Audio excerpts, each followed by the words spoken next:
personne ne savait que j'étais dans la résistance.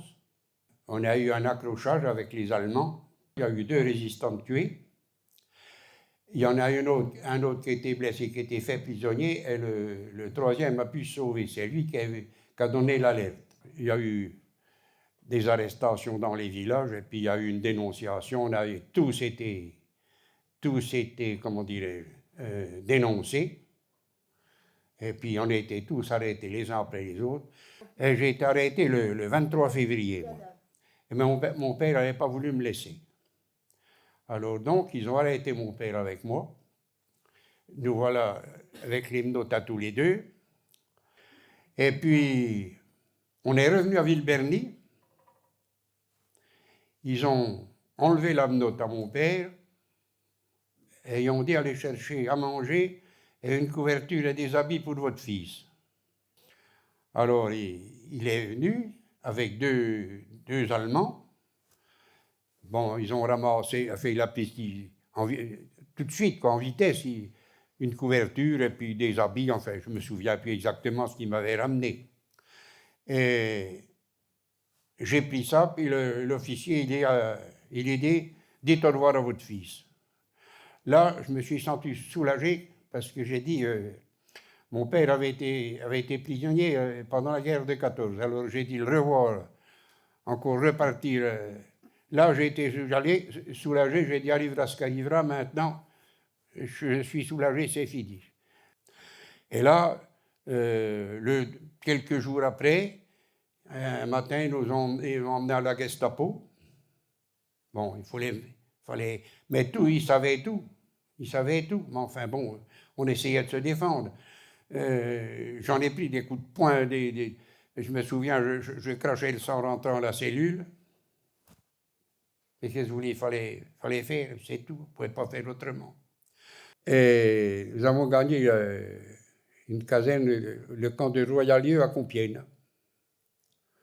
Et là, nous sommes restés 3 semaines, je crois, à peu près. C'est-à-dire que c'était un camp de, comment on va dire, un camp de regroupement. Et le 27 avril 1944, au matin, ils nous ont rassemblés, nous étions 1700, pour partir le lendemain matin. Et le lendemain matin, à l'aube, au petit jour, ils nous ont distribué une boule de pain et un saucisson. Ils nous ont emmenés en gare de Compiègne. Là, il y avait un train de marchandises, des wagons à bestiaux qui nous attendaient. Je vois toujours, il y avait des sentinelles, ça faisait comme un entonnoir, qui nous attendaient, mitraillettes à la main. Alors, ils nous ont chargés dans les wagons, mais alors, à coup de tic, à coup de matraque, je vois qu'il avait marqué à coup de matraque, ils nous ont fait monter dans les wagons, 120 par wagon, fermés hermétiquement,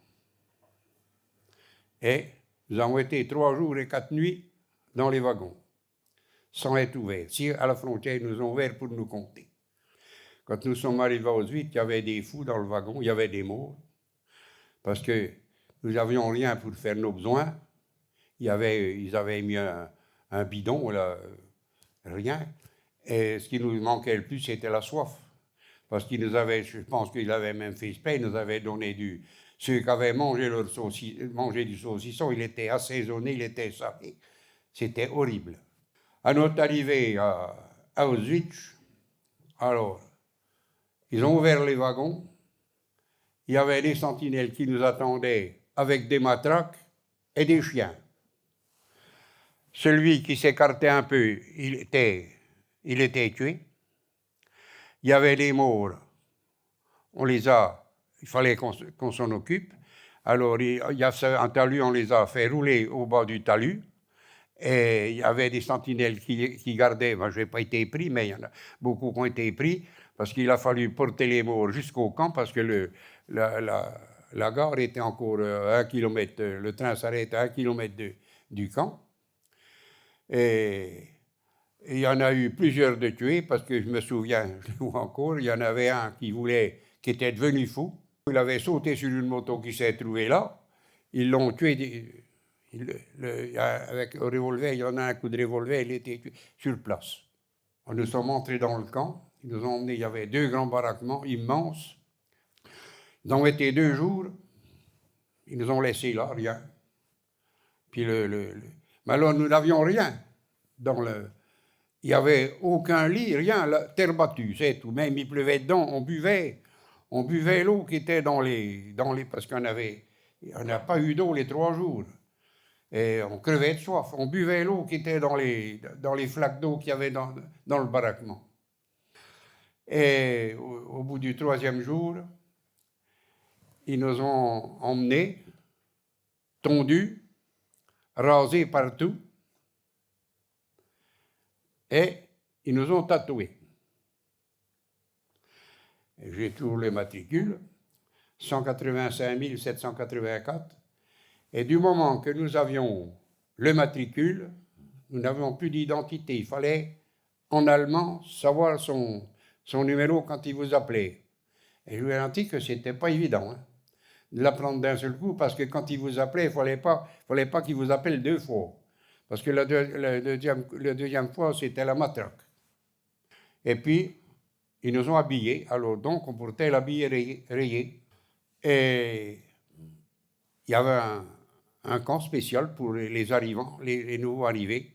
Ils appelaient ça la quarantaine. Nous avons été 12 jours dans ce camp. On ne faisait rien. Rien. Et le 12e jour, ou le 13e, je ne sais plus, ils nous ont rassemblés. Et nous voilà repartis. Nous ne savions pas du tout où on allait. Ils nous ont remis dans les wagons. Et ils nous ont ramenés à Buchenwald. Pourquoi, on n'a jamais su. Alors, pareil, on arrive à Buchenwald, nouveau matricule. Alors, en arrivant, pareil, les douches, on repassait la désinfection, on était retondus et ainsi de suite. Et ils nous ont vaccinés. On n'a jamais su pourquoi. On a eu 4, peut-être même 5 piqûres. Mais alors, il y en a certainement qui savent que c'est que des bêtes. C'était exactement pareil. Ils avaient un flacon, ils tiraient la seringue dans le flacon, hop, au suivant. Ils piquaient, il n'y avait aucune... L'aiguille n'était pas désinfectée, rien du tout. Ils nous piquaient là, sur la poitrine. Là. Et là, nous sommes restés pendant une quinzaine de jours. Et pareil, on n'a jamais su pourquoi. Un beau jour, nous sommes repartis à Flossenburg. C'était encore un camp qui était moins important, beaucoup moins important que Buchenwald, mais qui était encore plus disciplinaire. Et là, bon, j'ai eu une chance, oui, j'ai eu la chance, parce que nous, ce qu'on sait, on se déclarait cultivateur, parce qu'on avait toujours l'idée d'aller travailler dans les fermes. Mais malheureusement, celui qui se déclarait cultivateur, eh bien, il allait travailler en carrière, il allait dans les bois, il était tout le temps dehors. Alors moi, comme j'avais moins de 18 ans, quand je suis arrivé là-bas, automatiquement, j'étais affecté à l'usine. J'ai eu cette chance-là parce que malgré tout, bon, le traitement était pareil, mais on était à l'abri. C'était quand même une belle chose parce que, surtout l'hiver. J'ai travaillé pendant 1 an. C'était une usine d'aviation, on montait le petit avion, le Messerschmitt 109. Nous travaillions à la chaîne, il fallait faire 55 pièces par jour. Et le travail était assez dur, mais enfin bon. Et alors, ce qu'il y avait de terrible, nous, c'est que comment dirais-je, il y avait les appels. Bon, le matin, tout ça se passait, il fallait aller au travail. Le matin, l'appel, il n'était jamais trop long. Mais alors, le soir, c'était la croix et la bannière. Il fallait que tout le monde soit dehors, naturellement, sur les rangs. Et je me souviens une nuit qui s'est peut-être même moins 15, je ne sais plus. L'appel, il a duré jusqu'à 2 heures du matin. Si le camarade tombait d'épuisement, même il y en a plusieurs qui sont morts, il fallait le tenir. Ces deux voisins, il fallait qu'ils tiennent. Alors je ne vous dis pas que ça m'est arrivé un coup, heureusement que ça n'a pas duré trop longtemps parce que j'aurais tombé avec lui. Hein. Parce qu'à force, nous n'avions plus de force, quoi. C'était le jour de Noël. Je travaillais une nuit. Donc, on rentrait à 6 heures du matin au camp. Le camp était illuminé. Ils avaient installé un sapin avec des guirlandes, des lampes qui éclairaient. Oh, il était magnifique. Et ils ont amené 5 détenus de là, parce que dans l'intérieur du camp, il y avait une prison. Ils ont amené 5 détenus de la prison. Il fallait que tout le monde assiste. Nous étions alignés. Il fallait que tout le monde voie. Et ils en ont pendu 5 devant nous. J'ai vu aussi, ben, c'était un plaisir c'était d'après les on-dit là-bas, c'était son grand plaisir aussi. À plusieurs fois, un détenu qui avait été condamné pour tentative d'évasion, ou c'était sa tentative d'évasion ou sabotage. C'était les deux sentences qu'il pouvait trouver. Eh bien, ils avaient un tonneau, un bac, qui faisait peut-être 200-300 litres. Ils faisaient moins 20, moins 15, moins 20. Ils amenaient un détenu, tout habillé, ils le mettaient dedans. Et tant que il fallait qu'il sorte, il était trempé, et il fallait qu'il reste dans le tonneau, comme ça, debout. Et puis, il fallait qu'on assiste, nous.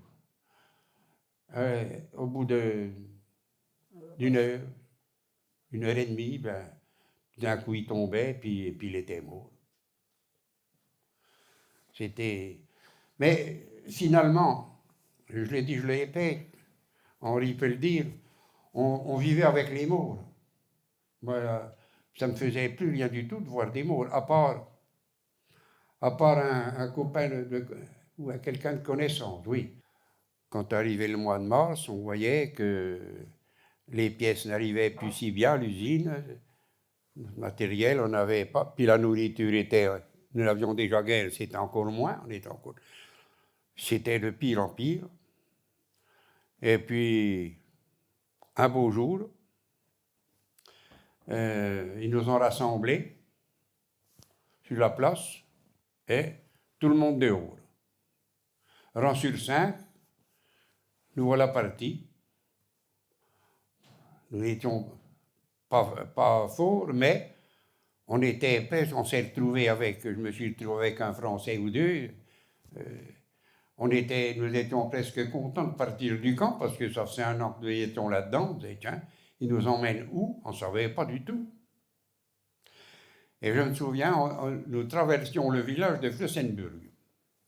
Et il y avait un cultivateur, ils avaient sorti un tas de pommes de terre dehors.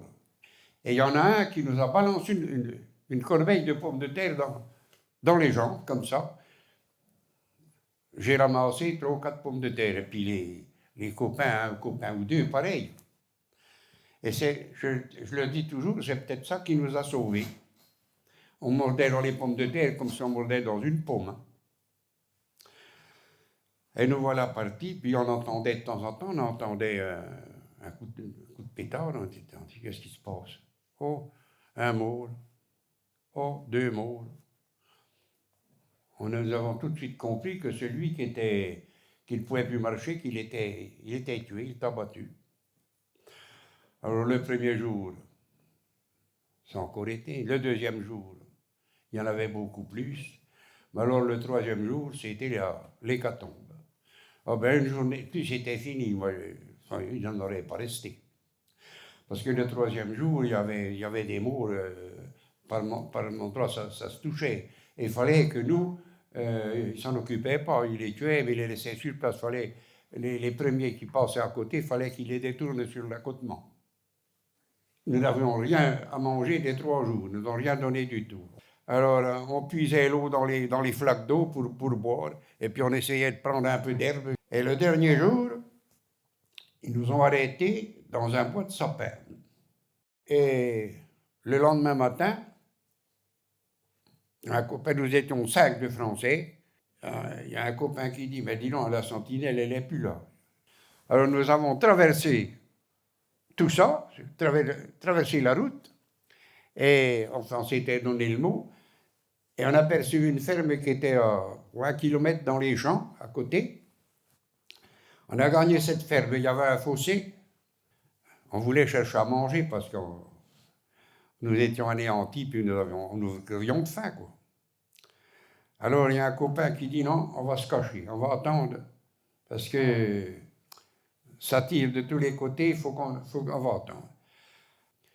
Et on a tourné, on a trouvé une porte, c'était une cave où il y avait des pommes de terre. Et on a mangé des pommes de terre comme ça dans la cave. Et puis il y avait une petite lucarne qui donnait justement du côté de la route où on venait. Et à tour de l'eau, on regardait par la lucarne, là. Puis bon, on voyait, c'était des civils, c'était de l'armée, c'était bon. Puis au bout de peut-être 3-4 heures, je ne sais plus, il y en a un qui dit, oh, mais ça y est, c'était là. On ne savait pas si c'était les Français, les Américains, on ne savait pas, on ne savait absolument rien, nous. Mais ils avaient vu que c'était plus les mêmes, que c'était des kakis, on dit. Tout d'un coup, il y a eu une abstracte. C'était de l'armée américaine, quoi, qui est venue dans la ferme. On a couru vers eux, enfin couru, oui, était vers eux. Il y a un sergent qui parlait un peu le français, il nous dit tout à vous, il a bien vu ce qu'on était, tout à vous. Et ils ont cherché, et à l'autre extrémité de la cave où on était, il y avait une autre cave que les gens, les fermiers étaient dedans. Je vois toujours un homme, qui était certainement moins âgé que je suis aujourd'hui, mais enfin bon, qui sortait, il avait un gros pot de saindoux qui tenait. Et son épouse avait une miche de pain. On leur a tombé dessus, pire que des chiens. Ah ben, et on dévorait le pain avec nos mains. Oh, on mangeait le saindoux. Non mais, on dit, mais, nous étions un peu déshumanisés, c'est vrai de le dire. On peut le dire, mais c'est un peu vrai. Hein. Le lendemain matin, on descend là-haut, puis on est où, là? On fait quoi? Comme on dirait, rien dans les mains, rien dans les poches, parce que nous avions absolument rien, puis aucun papier, rien. Puis on est où? Qu'est-ce qu'on fait là? On ne peut pas rester là. Alors, nous apercevions un village qui était à 2 kilomètres. Oh, on dit, les gens nous avaient donné à manger. On dit, allez, on va essayer de gagner le village. Comme les gens avaient évacué, beaucoup, les portes étaient fermées. Alors ils cassaient les portes puis, pour chercher à manger. Alors c'est ce que nous avons fait aussi. Nous avons cassé une porte dans une petite maison bourgeoise. Nous avions même garni des chevaux qui étaient dans le pré pour aller chercher à manger dans des fermes qui étaient plus loin parce que dans le village, ils avaient tout pillé. Et on est rentré, et on mangeait. Un beau jour, c'est un lieutenant de la première armée qui nous a vus, comme nous avions le matricule avec le F. Et c'est lui qui a pris nos noms, nos adresses pour prévenir nos familles qu'on était vivants, quoi, qu'on allait rentrer. Et bien voilà mon parcours.